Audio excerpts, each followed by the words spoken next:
शायद है। संगोष्ठी 3, अपराध मुक्त भारत संगोष्ठी 3। हेलो। हाँ जी, हाँ जी।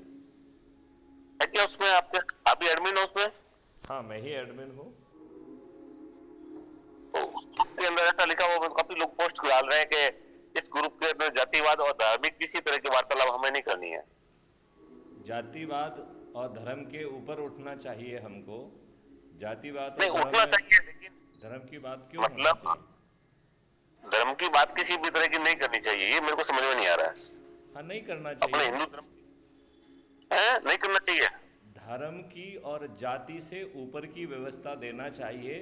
धर्म और जाति के नाम पर बांट कर इन राजनेताओं ने हमारी कुगति कर दी है।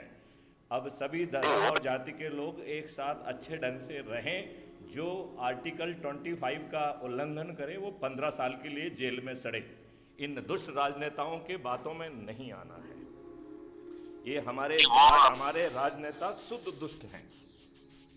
इनकी इनकी दुष्टता को अब और बर्दाश्त नहीं किया जाएगा। आप जो बहुत है बढ़िया। जहर फैलाते हो, और उस जहर में जो है फिर दोनों तरफ से हत्याएं होती हैं। है आपकी औकात उन हत्याओं को रोकने की? नहीं, अब वो आपके जो है ना वो तो आपके मुझे बताइए, आपके माननीय नरेंद्र मोदी जी ने एक अच्छा कानून बनाया कि किसी की हिम्मत ना हो?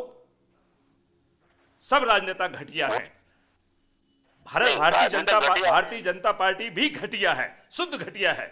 अन्यथा जो है ना 4 सेक्शन का एक नियम बनाया जा सकता है कि जो भी धार्मिक उन्माद फैलाएगा, वो चाहे किसी भी धर्म का क्यों ना हो, उसे जो है 15 साल की सजा होगी। Crime free Bharat K techno engine के तहत 3 दिन से 30 दिन में उसको न्याय मिल जाएगा और उसकी सारी संपत्ति जब्त कर ली जाएगी। यदि माननीय तो नरेंद्र साहब, मोदी मैं यदि तो मान सुनो मेरी बात, आप यदि माननीय नरेंद्र मोदी ऐसा नहीं करेंगे तो अपराध मुक्त भारत मिशन 2024 में ऐसा कानून बनाएगा। क्योंकि हमारे माननीय नरेंद्र मोदी जी तो मोटी खाल के होते जा रहे हैं। अब क्या करें, उन्हें कोई चीज़ समझ में ही नहीं आती है। किसानों पे जब जो उनके गृह राज्य मंत्री के लड़का किसानों पे गाड़ी चढ़ाता है तो भी उन्हें लज्जा नहीं आती है, उन्हें शर्म नहीं आती है, उस पर ऊपर वो कार्रवाई नहीं करते हैं। हम कितने निर्लज्ज और दुष्ट लोग हैं। हमें अपनी निर्लज्जता और दुष्टता को त्यागना होगा। हे राजनेताओं, अपराध मुक्त भारत मिशन के शंखनाद को सुनो, अन्यथा तुम लोग जेल जाओगे। ये मैथिली शरण गुप्त, राष्ट्रीय president, farmer DGP Madhya Pradesh का शंखनाद है कि सभी राजनेता जिन्होंने अपने ही देशवासियों के ऊपर दुष्टतापूर्वक पिछले 75 सालों से गुलामों के नियम कानून थोप के रखे हैं, वो बहुत ही दुष्ट लोग हैं। इन्होंने वही घटिया अंग्रेजों की प्रशासनिक और जुडिशियल व्यवस्था थोप के रखी हुई है। लज्जा का विषय है नहीं, कि हमारी जुडिशियल व्यवस्था की आंखों पे पट्टी बंधी हुई है। आंखों पे पट्टी बंधी हुई दुष्ट अंधी व्यवस्था हमारे लोगों को जेल में भेजती है। हम घटिया दुष्ट राजनेता हैं। अब घटिया दुष्ट राजनेताओं का अंतकाल आ गया है। अपराध मुक्त भारत मिशन के चंद्रगुप्त सभी राजनीतिक पार्टी के सभी राजनेताओं को मतदान के पहले अपनी हार स्वीकार करने को विवश कर देंगे।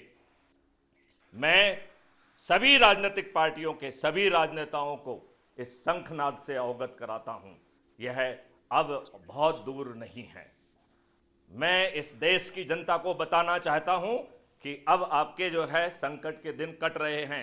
अब आप जो है निश्चित रूप से अब आप निश्चित रूप से समृद्ध होंगे, निरोगी होंगे, दीर्घायु होंगे। जो जाति और धर्म का जो उन्माद है वो हवा में विलुप्त हो जाएगा।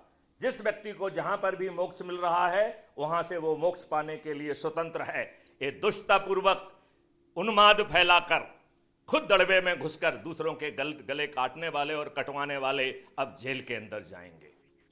एक घटिया और क्षुद्र व्यवस्था जो कि संविधान की व्यवस्था के विपरीत मंडल कमीशन जैसी घटिया कमीशन को लाती है और फंडामेंटल राइट के विपरीत नियम कानून और व्यवस्था बनाती है। बच्चों ने आत्महत्याएं की। इन दुष्ट राजनेताओं की सेहत पे कोई फर्क नहीं पड़ता है। क्योंकि ये शुद्ध दुष्ट हैं। अभी 2000 का नोट बंद किया गया, काउंटर पर जाके बदलवा लीजिए। क्यों? क्योंकि ये सभी दुष्ट और काला धन भाजपा के लोगों के पास है। भाजपा अपने लोगों की ये दुष्टता को जो है ना बढ़ावा दे रही है। मैं भाजपा को आगाह करता हूं कि तुम्हारे ये दुष्कृत 2024 में दंडित होंगे।